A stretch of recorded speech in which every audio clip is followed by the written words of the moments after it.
Most embarrassing school story ever. Join me as I dive into my most embarrassing school story ever and see if I can make it through without cringing too hard. I think we can all agree that school can be a pretty awkward time in our lives. From trying to fit in with the cool kids to navigating the drama of friendships and relationships, there's no shortage of cringeworthy moments. And I'm no exception. I've got a story that still makes me blush to this day. Recalling my most embarrassing moment from school days is actually pretty tough. I've had my fair share of slip-ups, but one particular incident stands out. It's a memory that I can still vividly recall, and it's something that I often think about when I look back on my school days. I've often wondered how I managed to get through that moment without too much damage to my self-esteem. The incident took place in my high school English class. I was a bit of a bookworm, and I always tried to participate in class discussions. But on this particular day, I think I might have gotten a bit too enthusiastic. I was sitting in the front row, and I had my hand raised high, ready to answer the teacher's question. My heart was racing with excitement, and I was convinced that I had the right answer. But little did I know, disaster was lurking around the corner.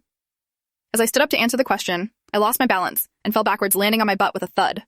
The whole class gasped in shock, and I just wanted to melt into the floor. My face was bright red, and I could feel my heart sinking. The peak of the story is even worse. As I was trying to get up from the floor, I realized that my pants had split open, revealing my bright red underwear to the entire class. I swear, time just seemed to slow down as I stood there frozen in embarrassment. The teacher rushed over to help me, and some of my classmates tried to stifle their giggles. But it was too late. The damage was done. Looking back on that embarrassing moment, I realized that it actually taught me a valuable lesson. It taught me to not take myself too seriously and to laugh at my own mistakes. And it's a memory that I can still look back on and cringe, but also smile about. If you've got your own embarrassing school story and want to hear it, share it with me in the comments below, and let's get this cringe party started. And if you're looking for more relatable content, be sure to check out my other video on insert video link here.